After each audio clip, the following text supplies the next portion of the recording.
Assalamu alaikum. This podcast has been brought to you by Seeker's Guidance, the Global Islamic Seminary. Help us spread the light of prophetic guidance to millions around the world by becoming a monthly supporter. Make a small donation at seekersguidance.org/donate. As little as $10 a month can help people find life-changing guidance. Bismillah ar-Rahman ar-Rahim. Alhamdulillahi Rabbil Alameen. Allahumma salli wa sallim ala Sayyidina Muhammad al-Nabi al-Ummi al-Mab'uthi rahmatul alameen.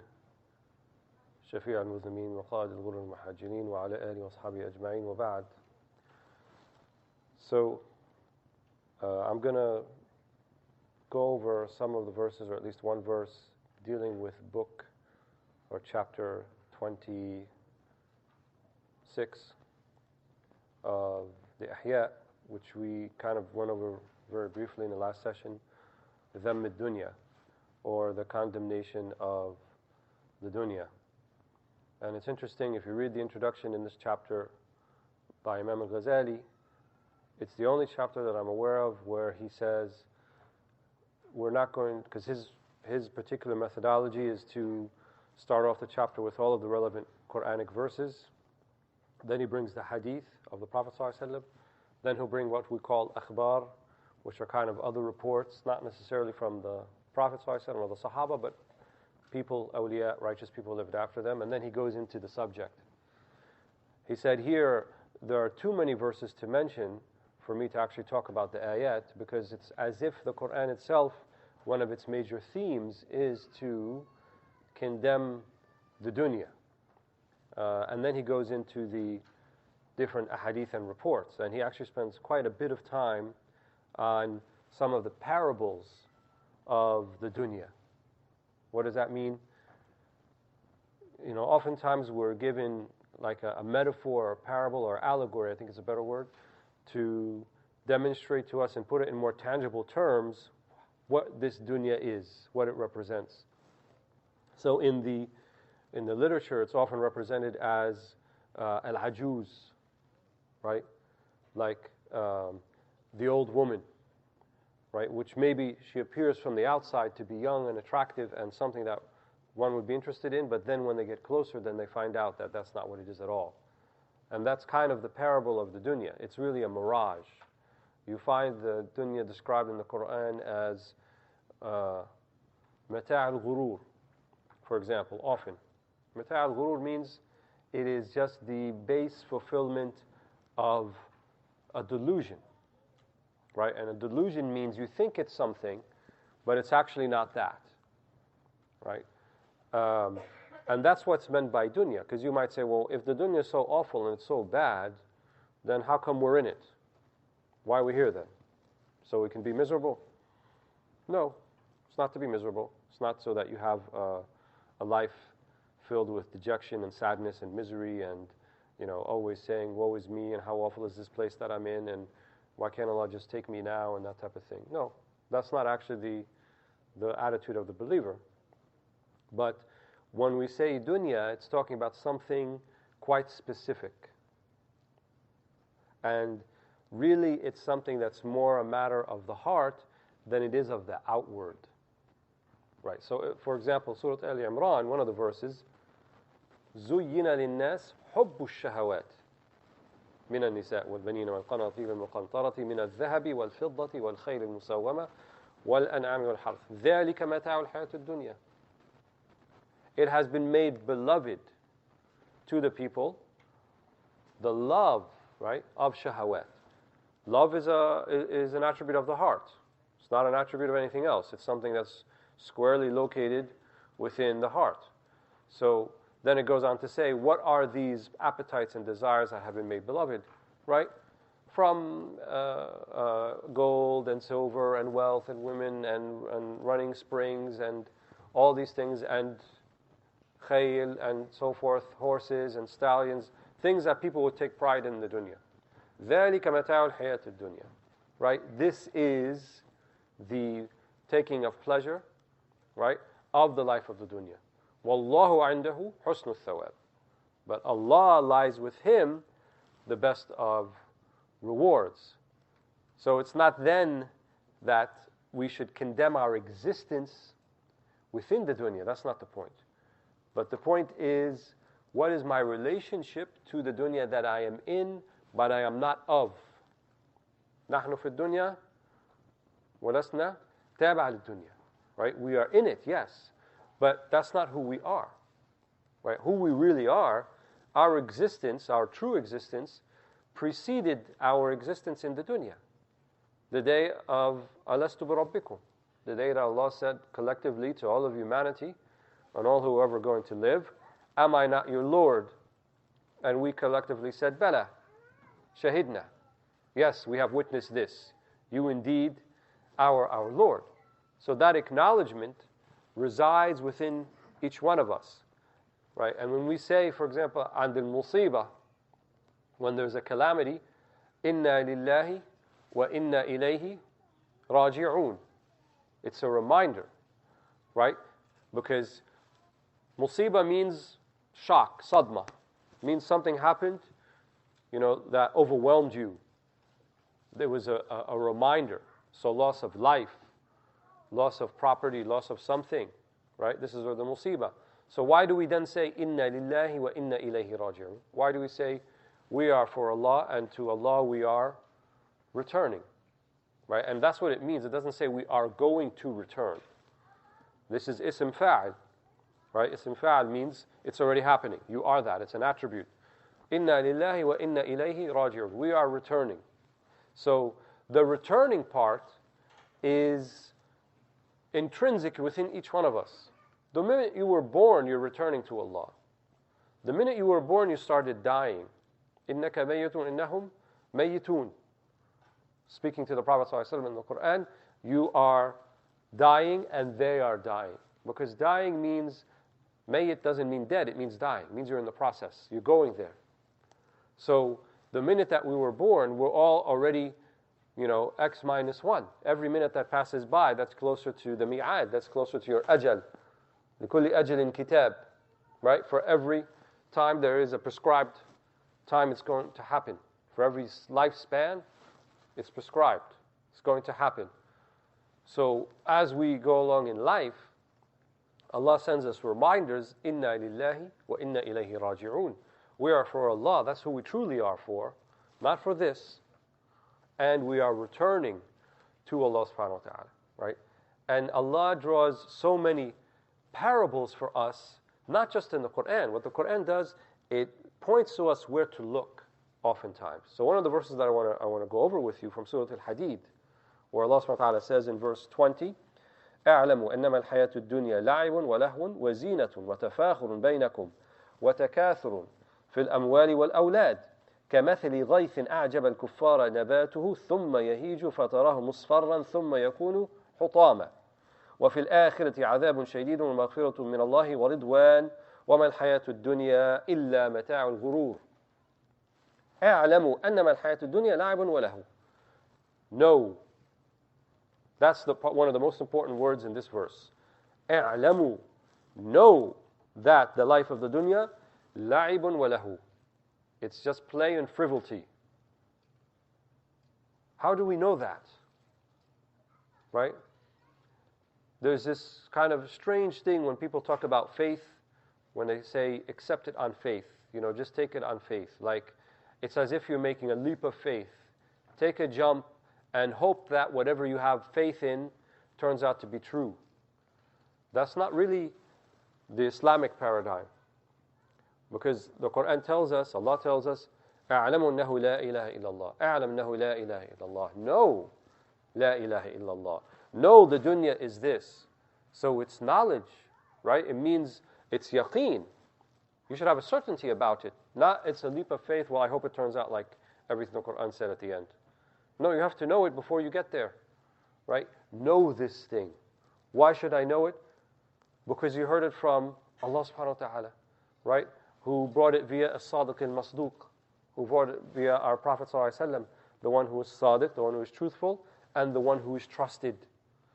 And he is the one who is informing us of this. So, أعلم, know, right? Know الحياة الدنيا لعب وله. How so? Here are al-ma'tufat, the things that come after it, explicate that. In what way is it لعب وله? In what forms? Wazina, right?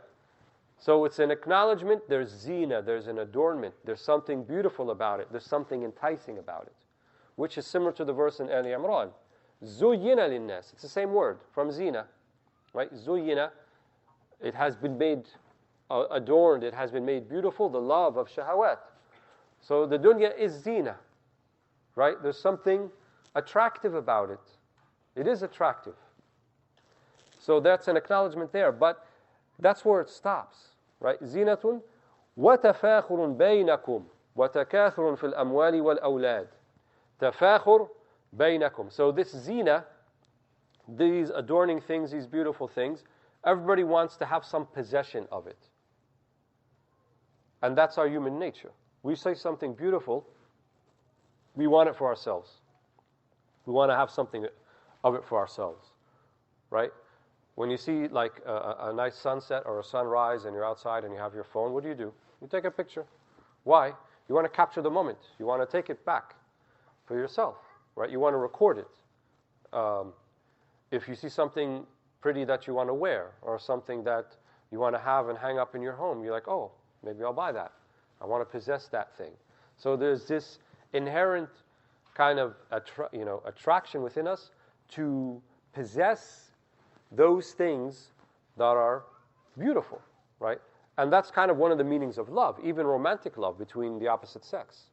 It's based upon having a possession of the other's love. Not that you just show love towards the other, but you also have a desire for that love to be reciprocated, right? That desire for that love to be reciprocated because you want to feel like you possess that. And at the same time, you don't want to share it with anybody else. Right? You don't want the love of that person to be shared, right? Their love for you to be shared with others. This is where jealousy comes up because, I want it. Why the other people? Something I want to have to myself.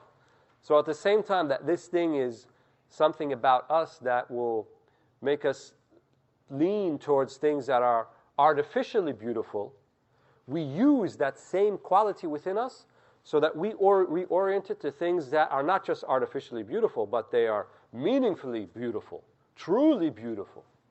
What are the things that are truly beautiful? Not the zina, not the outward things, but the inward things, right?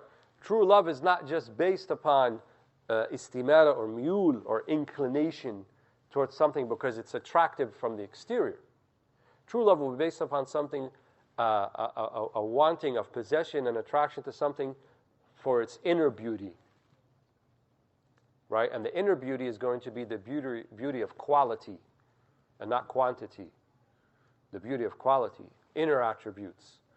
We love things that are merciful and compassionate and kind and honest and trustworthy. All of these attributes that all of humankind agrees that they are the best attributes to have, they all found their perfection within the person of the Prophet Muhammad ﷺ. That's why we love him. And that's why we love those who loved him and those who had took something of that from him. That manner, that character was transmitted to the Sahaba, to the companions, and then that was transmitted to the Tabi'een, the successors, and so forth. And so all of these things coming from that general source of the Prophet Muhammad ﷺ, the epitome of beauty. So we lean towards that. We desire that. So all it is then is to reorient ourselves. Too many people who become, I think, religiously committed, or many people who become religiously committed, they think that, okay, I can't love the dunya, that means I can't love anything. And I have to be harsh with everything. And I have to have sort of this kind of perpetual frown on my face to show that I'm a more religious person, and that's what religiosity is about, is to be stern and harsh and rejection of everything. No, I would say it's not quite rejection, it's reorient. You're still a human being, you still have those qualities, you're still going to want to love things, you're still going to want to be attracted to beautiful things, but reorient it away from the dunya and put it towards the akhirah. Right? Things of the akhirah, things that will bring you to akhirah. So here he describes what's this dunya. تَفَاخُرٌ بَيْنَكُمْ, competition between people, right? I have, A Toyota Corolla, oh yeah, well I have a Lexus. Oh yeah, well I have a Bugatti. Oh yeah, well I have a Lamborghini. This competition back and forth, tafakhur, right? It's all about ego. It's about inflating the ego. وَتَكَاثُرٌ فِي الْأَمْوَالِ وَالْأَوْلَادِ, an accumulation of wealth and even of children, right?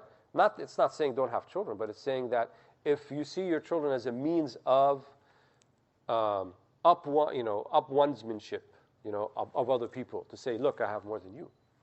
I have more cars. I have a bigger house. I have, more wealth. I have this. And people want to do that. People want to feel that way because it inflates their ego. I think there was a survey that was done a few years ago that I remember reading, and people were asked, would you rather have double your salary or know that you make, or everyone else have half of what you have? They said, no, I'll have everyone half of what I have. That's a very human trait. You just want to feel better than others. Your situation hasn't changed, but if everyone else's situation goes down, then that's good. That makes me feel okay about myself.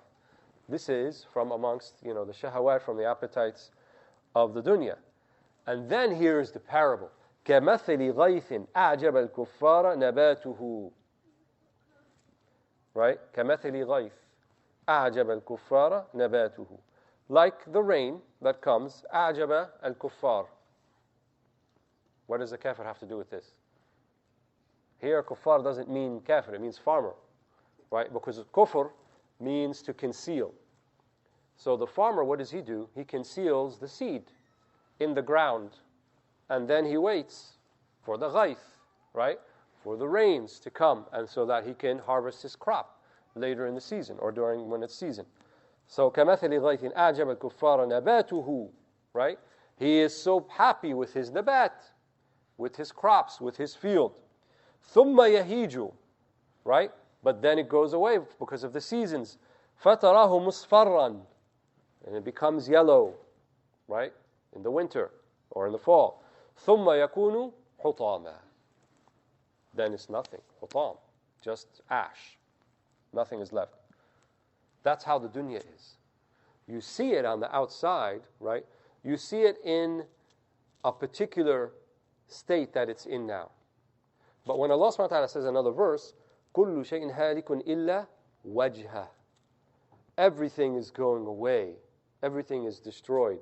Right? And it's the same, this is what we call ism fa'al in Arabic, which means that it's not going to be destroyed, it is destroyed. كُلُّ شَيْءٍ هَالِكٌ إِلَّا وَجْهَهُ. So everything is in a state of going to destruction, going to diminishment, going to non-existence, except for Allah subhanahu wa ta'ala, right? And one of the things about the divine view is that there is no sense of past, present, or future. It's all the same. When you study Tawheed and Aqidah, when you study the attributes of Allah subhanahu wa ta'ala, we say the attributes are qadim, that they exist outside of this thing that we call time. And so they are as they are always going to be as they always were. So if Allah created the dunya, right, and He knows where it's going, then where it's going is its actual state. Even though we don't see that. We're only seeing it from the time frame that we're in. But the moon, the stars, the earth, all that is going away. And Allah has given us signs in the dunya to remind us this. Is not the change of seasons a reminder of that? Isn't the very idea that we age, right? We get white hairs. Our skin becomes less pliable and more wrinkly. We don't get up as fast as we used to. We lose muscle mass, so forth, as we age. Why? Why is that? Couldn't it have been that we just remain in the same physical state and then, 80 years later, 90 years later, we just go away and die? Why is it that there is a process where things diminish, right? And they become less until they're gone. Look at even the moon. The Sahaba asked about the moon. يَسْأَلُونَكَ عَنِ الْأَهِلَّةِ. They asked about the hilal. Why is it that in the beginning of the month it's this small crescent silver, new moon, and then it continually, gradually gets bigger until it's a quarter moon, and then in the middle of the month it's in its full glory, a full moon, right? And lights up the night. That's why they call them Ayyam al-Bid or Layal al-Bid, the white nights, because the moon lights up the 13th, 14th, and 15th of the month. But then it gets smaller and smaller and smaller until at the end of the month it's gone. And if you didn't know anybody, you think, well, there doesn't exist a moon because I can't see it. Right? That's how we are. Everything has kind of a beginning, and it gets to a dharwa, it gets to a high point, and then it begins to diminish until it's gone. But then it can come back. It's recycled. That's why the Quran also blames the kuffar. They say, how is it we're going to be bones and ash and so forth? Then Allah is going to rejoin us once again. Do you not see that all of the parables in the dunya, how is it that, the greenery and the crops and so forth, how is it that the greenery and the crops and so forth go away, right, in winter and become brittle and yellow and gone, as if there was nothing there? And if you never saw the seasons and you looked at that in the winter, you'd think, how could that come back? There's nothing to it, right? But then March, April comes around, things start growing again, and then become full bloom in May and June, and they last throughout the summer, July and August. And you wonder, subhanAllah, how's that happening? Right? As if there was no life. The birds come back, they build their nests, the eggs hatch, they go around, and all of a sudden life is there once again, and then the cycle repeats itself. And that's the cycle of the dunya, of the life, right? So dunya here, what is meant is those things that get in the way of your akhirah. So a dunya is like provision. Take what you need and leave the rest. Yes, you have to eat. Yes, you have to drink. Yes, you have to live in a house. Yes, you have to cover yourself with clothing. These are all necessities. But the idea then is to use them and take part of them in as much as it's going to be a matiyya or a mount, right? Like a riding animal that takes you towards your akhirah. Anything more than that is distraction, really. Anything more than that is going to be a distraction. So it's like we're all on a journey, right? And we're going through the airport, and some people are like, building houses in the airport and trying to, buy new carpet and things. And we're like, we're in the airport, we're leaving. Don't waste your time. Let's just go to the food court, get what we need, and wait for get on the flight, because we're going to go to the place we're supposed to go. But many of us, we think that the dunya is here and it's the be-all and end-all, when in the end of the day, it's just passing through. The dunya, dar mamar wa laysa dar maqar, as they say. It's a passing through, and it's not the final stage. So we ask Allah subhanahu wa ta'ala to avail us of His mercy and of His maghfirah, and in these last 10 nights of emancipation, release from the hellfire. And we ask Allah subhanahu wa ta'ala to make us of those that this month does not end, this night does not end in particular, except we are written amongst those who have been freed from the hellfire and freed from our lower passions and desires, and that we may come out of this Ramadan in a state better than the state that we entered into it, and that we be a people of dhikr and rahmah and compassion and qiyam and siyam, and may He make it solely for His sake, because He is the one who is capable of doing that. Alhamdulillah Rabbil Alameen. Jazakumullah khair. Thank you for listening. This podcast was brought to you by Seekers Guidance, the Global Islamic Seminary. Visit seekersguidance.org to access reliable Islamic knowledge taught by qualified teachers. We offer a wide range of courses, podcasts, articles, and a world-class answer service. Support us in spreading free, reliable Islamic knowledge to millions around the world by becoming a monthly supporter. Visit seekersguidance.org/donate and make a small monthly commitment today. Our beloved Prophet, peace and blessings be upon him, said, "Whoever guides someone to goodness will have a similar reward." So don't forget to share this podcast and spread prophetic guidance.